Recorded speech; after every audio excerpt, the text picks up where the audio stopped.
We are discussing Operation Meghdoot on Siachen on the 35th anniversary of Operation Meghdoot, which began in the summer of 1984.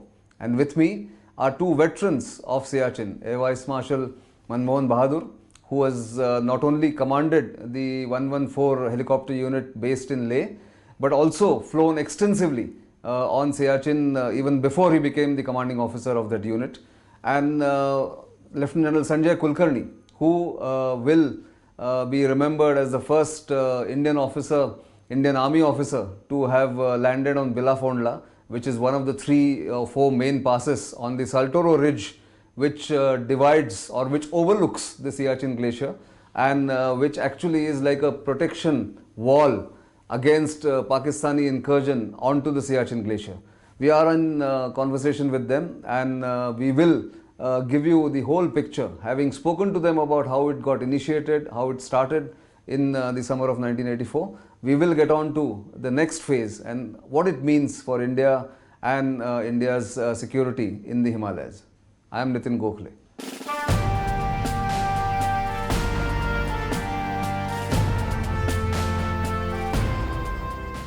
So, General Kulkarni, I want to continue the story of the first deployment on Bilafondla. You landed on with the 29 people on 13th of April. What was your task, and what were you told to look for and do? We landed 30, became 29. That's right. On the 13th of April. And if I may take the liberty, just because we are here in Delhi, we seem to feel it's the summer of 84. But it's actually the peak of winters in Siachen. Winter actually sets in all these Himalayas around Feb and carries on till about June. And it is later part, what could well be termed as a pleasant weather here, turns virtual summers and carries on like that. And the altitude is almost 20,000 feet? Altitude of Bilafondla is about 16,000. But Indira Col is 20,000 plus. That's the way we see it. And the base camp is 10,000. The snout is at about 12,000. That is that's how it gradually goes up. And it's a 76 kilometer glacier. Yes. Approximately about 2 to 8 kilometers wide.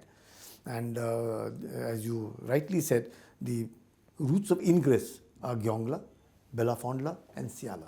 These are the 3 routes of ingress. And since this joined the Shaksgam Valley, which was ceded by Pakistan to China in 1963 and forms part of the Gilgit-Baltistan. And therefore, this area, Musharraf has always been wanting to say, and he said it very often, that over 2,000 odd square kilometers is what Siachen is all about. And Shaksgam, which they ceded, is about 5,000 some odd square kilometers. So Shaksgam, the Siachen, and then of course was Skardu. Right. So all this would have been contiguous. Yes. Had it not been for us interjecting in between now. So you have Shaksgam on one side and you have Skardu on the so that is the importance of going there. Of Gilgit-Baltistan and the Siachen. Otherwise you would have had the Chinese and the Pakis, because 63 they ceded Shaksgam.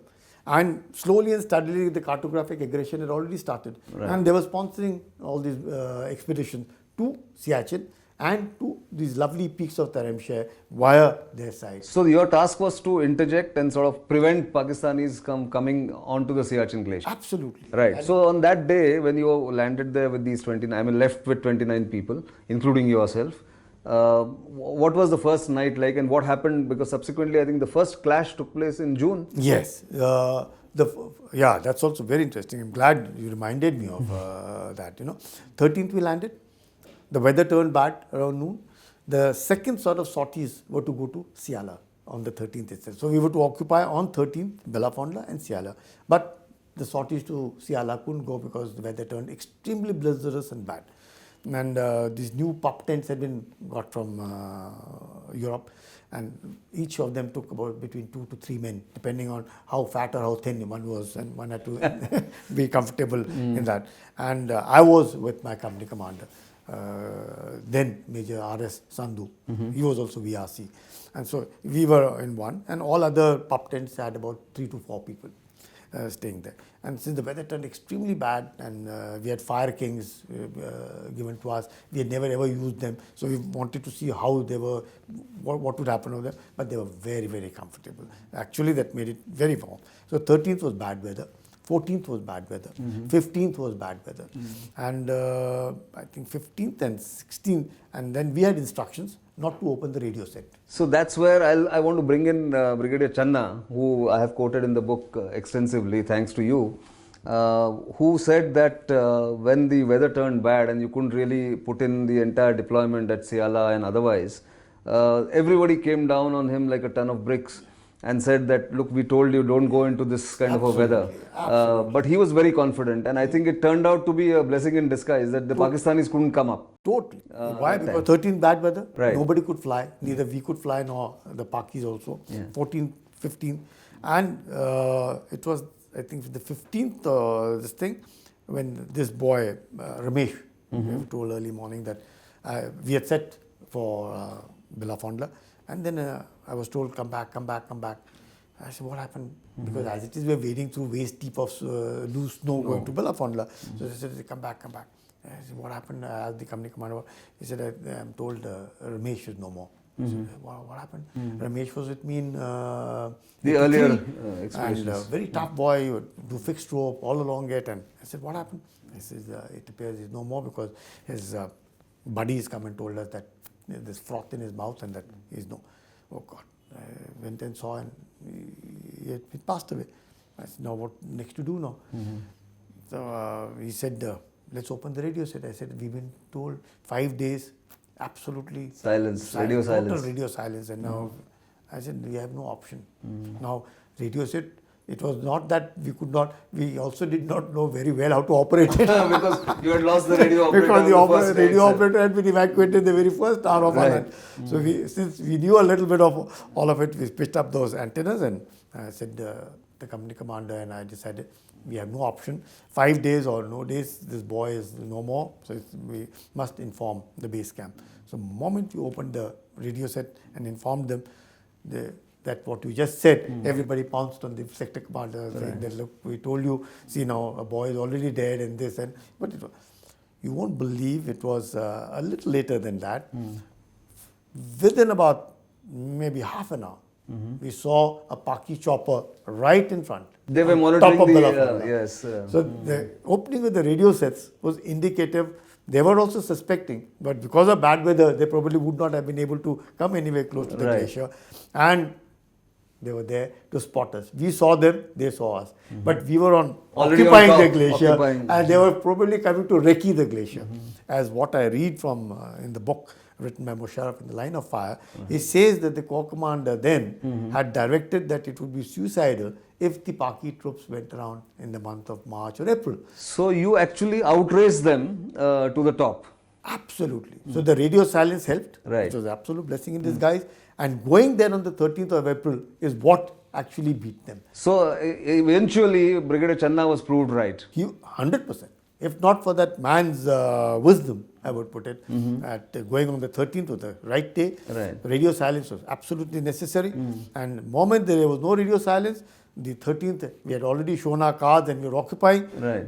We continued to occupy the glacier primarily because of this decision. Because of that particular decision. Occupying heights in mountains is the most important thing. And they have tried everything after that. You can't dislodge a man who's occupying a height. And just to be clear, because Musharraf is a well-known personality, General Musharraf, later General Musharraf, was a brigadier commanding the Siachen, what they call the Siachen Brigade, or the SSG formation, Special Services Group formation, later in 87 or 86, 87. Right. So he was not there in the 84 No, 84 engagement. He was a colonel. In his own book is written that when Indians were planning Siachen Glacier, he was a lieutenant colonel. Because those days, one got promoted from lieutenant colonel to brigadier. He had been approved, but he was marking time, he says, but he was in their MO branch. So since he was in the military operations branch, he knew all that was happening, and he also knew, that is why he mentioned, that their corps commander said it would be suicidal. All along we've always been, and the year previous, in 83, they had brought the SSG, but it couldn't sustain itself and they had to pull back. So it's because not of that, it's not only just fortunate, but it's a matter of principle that the planning was done, the wisdom was applied, and he had the foresight. The leadership, the military, Indian military leadership had the foresight Yes. to outrace the Pakistanis to the top, and therefore we are still holding on and controlling, I would say, Siachen Glacier and the Saltoro Ridge.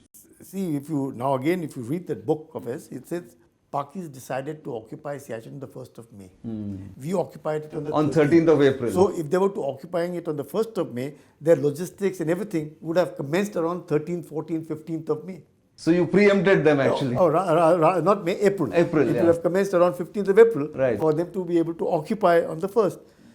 Imagine when we are occupying it on the 13th, the base camp activities have started months in advance. So it's not easy for them, and that is why probably when the radio sits open, at least they were able to fly to see What where was are they happening there. and are they there. And sure enough, they found us there. And within no time, on the 17th of April, when the weather opened, Siala was occupied. Right. So I'll come back to that, Vice Marshal Bahadur.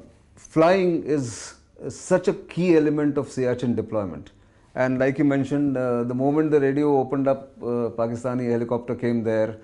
Tell us, since you commanded the unit also, and that unit continues to be deployed there. In fact, I saw one of your tweets, I think just 2 or 3 days before that, continuous deployment of the helicopters there. One, of course, we spoke about the rarefied air and otherwise. But what has been the major challenge to the helicopter pilots there? Because all your training will happen at a much lower altitude, and the requirements are far different. So what is it that you mentioned, if you can elaborate, and what stands out in your memory when you look back on your tenure? For one thing, in my time, and I think even for quite some time, only volunteers went to 114 helicopter unit. It was by word of mouth that we told our posting cell in air headquarters that we want this person, and they are willing to come. So we used to get them, and they used to check the reports and send. So there were good people who came, number one. And there have always been good people in 114 helicopter unit ever since till this day. You commanded, between 94 and 97? I commanded from November 94 till April 97. Excellent. 1st of April is the raising day of 114 helicopter unit, the Siachen Pioneers, and that's where I tweeted that possibly the only military unit in the world who's been in continuous operations for 35 years. Right. Continuous, and will continue. I don't think the Siachen is coming to an end at all. Right. All right. So, talking about helicopters, yeah, and the relationship between the men and the helicopters. The first thing that one gets there is you forget what color of uniform you are wearing. That's number one. You are there, there is an emotional bond that builds up, and it starts right, shall I say, when you land at Leh, but certainly beyond base camp. Because what happens is, there is normally the Central Glacier Battalion looks after the air crew and the air crew people who are there.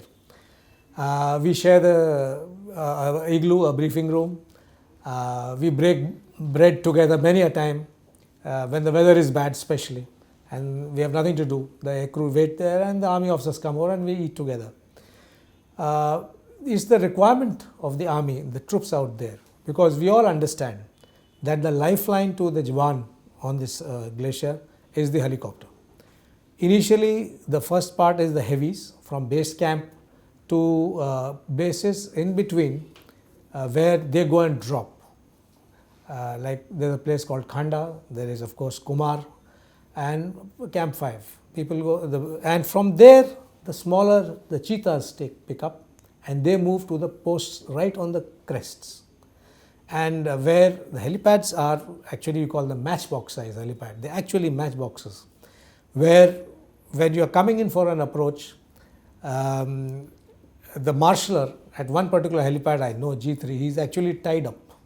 Somebody is holding him like this. No, the helipad is there, he's tied up, and he's backwards, because behind that is precipice. Is precipice, okay. And he's marshalling. And as you're coming in, the marshaller is visible, and as you start sitting down, he sort of vanishes beneath your floorboard. And there's one chap on the right. So peripheral vision, you see that what is this guy saying, move up, move back, or whatever. So this is how the tricky thing is, and you have to be within that matchbox, as I said. The other thing is the emotional bond that builds up is, and it hits you when sometimes you have to evacuate a casualty and you lose them.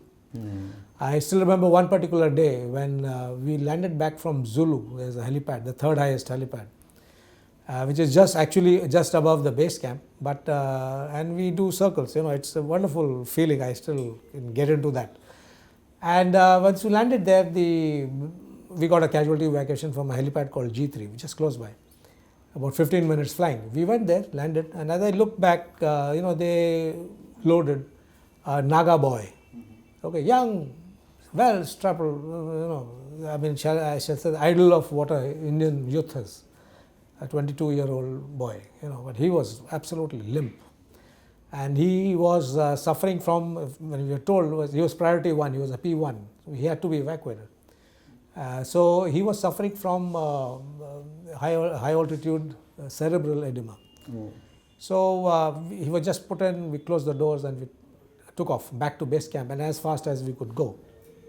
The issue was, as I just looked back, and the look in his eyes I can never forget. He couldn't speak, obviously, because of the noise of the rotors, but it was a very blank look. We landed at base camp, and the advanced dressing station, which is there, the men were there. He was offloaded immediately, and then we came back, and we refueled to come back to Leh. So you refueled, I still remember, about 350 liters. When the CO of the Northern Battalion came up, a Sikh gentleman, I still remember, and he came and said, can you please take some kerosene to Amar? I said, yeah, it's 12 o'clock, I have to go back now, we can't go to Amar. He said, no sir, there has been a little landslide out there, and an avalanche out there, and the boys are now left with only the emergency kerosene. Now without kerosene, the guy is dead, plain and simple. Now here is where the emotional tussle comes up. The rule said you can't fly after 12. Is it a do or die condition? Well, borderline.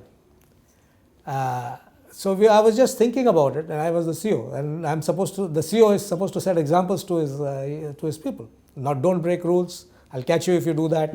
All that. When the doctor walks in and said, we've lost him. The Naga boy we had just evacuated. No. That was the break, shall I say. Yeah, I said, okay, we are going. We couldn't afford to lose few more in Amar. So and the weather had started packing up. So we took off. The two of us went. And I still remember, as you turned from Kumar, you turned left into the Bilafondla Valley. The clouds were just coming in. So we couldn't be two aircraft in clouds. We are not supposed to be in clouds in bad weather. So I just told my number 2 to orbit, and I said, I'll go ahead and see. So as we went in, very soon, there is a track which the army soldiers take. So that used to be our marker. We were told stick to the track, because if you have to force land either this way or that way, either you will be in a crevice, or the army will not be able to get you. Right. So if you have to force land on the track. So we used to fly on the track, and then the track vanished because the clouds. Now I was in what is called flying in a ping pong ball, wherein the orientation goes away. You don't know whether the aircraft is flying straight or has got a bank or pitch up or whatever. And that's the time, I said no more. I just took a decision, and it was right. So I asked my co-pilot, a youngster, I said, can you see anything below? He said, no sir. So we put on bank and we turned back. And I still remember something black whizzed past, must have been the face of the hill, And now we had to descend, and you can't descend without seeing anything. But that's the time when the track came into view. Again. So I've written about it, an article, and I have termed it the track. The track. Okay. It's saved. So the track saved us that day, because the moment you can identify anything, a landmark on ground, your orientation comes back. So I saw that track and it came back. We came back. Foolish of me. And I had to tell my people, sorry, I made a mistake, but you guys will not make a mistake. But have people not landed up in a similar situation and not taken a similar decision than me, like me? No. They would have. They would have, and I Because think of the emotional bonds. that is the spirit that one And is talking that's about. where one has to be careful that we don't land in a The problem. balance between what is emotional and what is That's- practical. that's We spoke about pilots, and the risk that they take, but obviously they cannot take the risk if the machines are not fully geared up or fit to fly in those conditions and beyond the envelope that is permitted. Who are the people who keeps these machines, magnificent machines, flying? They are the unsung heroes actually of Siachen operations. The technicians who service the helicopters out there of the Air Force and of the Army Aviation. They are doing a marvelous job. First of all, they come an hour and a half before the pilots take off. So they're up early in the morning. In those good old days, the hangars were not heated. So it was miserably cold, especially in base camp when the aircraft had to be serviced. So imagine them at times having to take off their gloves to tighten a screw because the gloved hand would not go in. And if the hand touched a metal plate, the skin would just stay there. They could do nothing about it. So those are the people who serviced in those cold. And the proof of what they did, just one of them, is an engine change carried out at Amar at 19,000 feet. On the third, the aircraft went at Amar, and when it landed, it had an engine failure. Let's put it that way. Right. Now, the two pilots had to be rescued immediately because They're not acclimatized. They're not acclimatized. So the buddy helicopter went in, one by one picked them up. First one and dropped him at Dolma. The second one picked up again and came back to base camp. He had 2 minutes of fuel left, 10 liters of fuel left. But anyway, that is the important part, but not the important. Now the engine had to be changed at Amar. So to cut a long story short, after the engine was positioned, as the engine was being positioned in the helicopter, the Pakistani firing started. The aircraft continued. In the meantime, what the Sikh Allied troops had done at Amar was to bodily lift the helicopter and move it ahead. The helicopter weighs about 2,000 kgs. How did they do that? At that altitude. At that altitude, and it doesn't have wheels, just remember. They did it. They pushed it ahead. And it's there in the book. They also removed the rotor. Rotor, exactly. And they're not technicians, mind you. They're not technicians. So I'll repeat the words of the flight. So thereafter, the engine was offloaded. Right. When the engine was offloaded, it fell on the skid. So the co-pilot who was there, and to carry the Cheetah engine, you have to unscrew your seat, take off your belt, unscrew the skid, go across. The engine was removed. Now he sat back. He came back to put his seat in, but firing started. So the pilot took off, the CO, Wing Commander Goli. Now here was the co-pilot with his seat unscrewed, with no straps on, holding on to the pilot's seat, and the aircraft is now flying. So they went to the nearest helipad and then he put his seat on. There was no door in that aircraft because of the weight restriction. The Sikh Allied troops were under one Captain Kabir, and our engineering officer who went there, Flight Lieutenant Shripal then, he says that they were superhumans. When they put the crane to remove the engine, the crane broke because of brittleness of the cold, due to the cold. So they sent a coded message back, sent another crane, but the troops had nothing doing with it, nothing to do with that. They said, "Sir, haath se karenge." So they lifted the engine. So the nuts and bolts were removed, then lifted the engines. The new engine was put back by hand, and the Air Force technicians tightened the bolts. So in words of Flight Lieutenant Shripal, Captain Kabir and his troops at Amar were superhumans. That's what they did. Absolutely. I described that entire incident in detail in the book. And in fact, one of the interesting part is that because the Pakistanis could see the helicopter from their side, they actually constructed a snow wall to cover the helicopter so that they should not see it and fire, and they removed the rotor wings. Nitin, So the Jawans. I must tell you, the amount of effort that the chopper pilots put in there is amazing. I have seen an ALH going to a crevice at Sonam. And can you imagine an entire helicopter? Advanced light helicopters is so big. Flying and just going down. crevice. Yeah, this was during your time in 2013-14. Yeah. I have seen men virtually giving running commentaries of their death. Can you imagine? They're all there, 5 of them inside the tent, and one after the other is reporting, साहब वो मर गया. कैसे मर गया? पता नहीं साहब, सांस लेना बंद कर दिया. Heavy snowfall. The tent is totally covered with snow, and we are talking to him on the telephone just to keep the morale high. And one by one, chaps are getting knocked off, as if it's a game of cricket here. One dead, second dead, third dead. Huh? What's going on here? And thereafter, after some time, you tell them, just hold on, kuch nahi hota hai, kuch nahi hota hai. The very fact is to tell them, if you can talk with the oxygen hai, but the fear. Fear is always there. Claustrophobic and being in the tent, totally down with snow, and we had 2 men survive. Just 2 men survive, and 4th day we could evacuate them. That's such a the kind of that's bad one weather. yeah. And even helicopters, identifying friend and foe, we had to put those red thing below the helicopters so that You identify. make sure that they are ours. Because you wouldn't know from there whose chopper will come from where, which valley it has entered in. Nothing would be known. While this goes on, the game of death and the hide and seek between death and life, there are also very interesting, and I'll just narrate one that I remember when I went to do the research. Yes, thanks to the you. boy who had gone the boy down, who had gone who into the crevice, lost his feet, that 3 limbs, and he survived. He's a porter. But that apart, it also life as Indian military, Indian the government has made attempts to make it so comfortable for the men.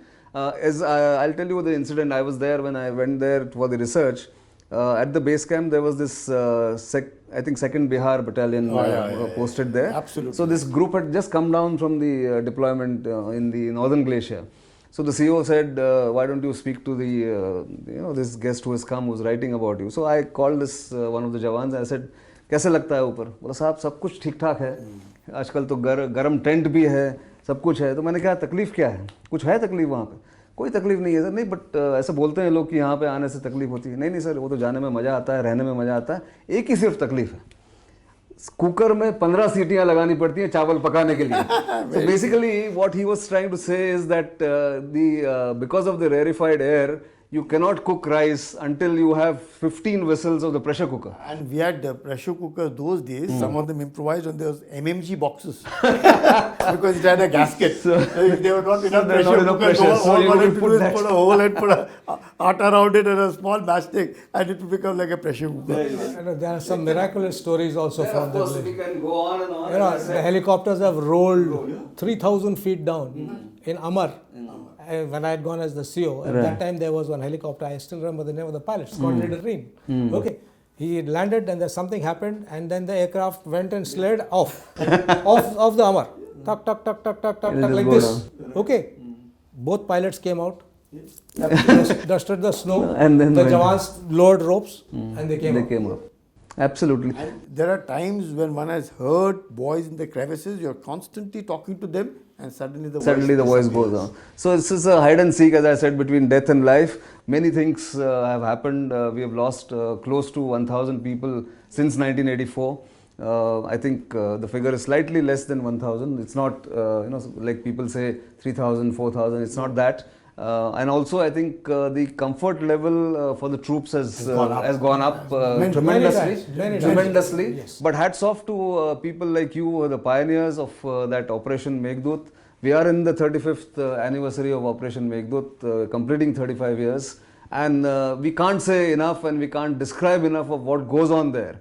But suffice it to say that because of what started off in the summer of or winter of 1984 in Siachen and what you saw in 1978, India is in total control of that vital geographical area which prevents a handshake between China and Pakistan on top of India's head in the Himalayas. And as countrymen, as citizens of this country, we should all be very grateful about what the brave and uncomplaining Indian soldiers, air warriors have been doing for our country and protecting the boundaries and the integrity of this country. On that note, I want to thank both of my panelists here or guests. Actually, this was not a panel, it was more a kind of a chit-chat that we wanted to do about it. As I said, it doesn't capture even 1/10 of what goes on in Siachen. But thank you very much for your time, and hopefully people will remember that what goes on in those remote areas at that remote location is something that should be looked at in a new light because of what we have discussed, and maybe read more, maybe visit the areas there and see for yourself, all of you who are going to see this discussion, and see for yourself firsthand what goes on there. It's a part of the country which must be visited, which must be experienced, and of course salute to our brave soldiers and air warriors who have kept us safe in these 35 years. I am Nitin Gokhale. Thank you for watching this, and thank you very much, Air Vice Marshal Manmohan, Bahadur, General Kulkarni. Thank you for your time.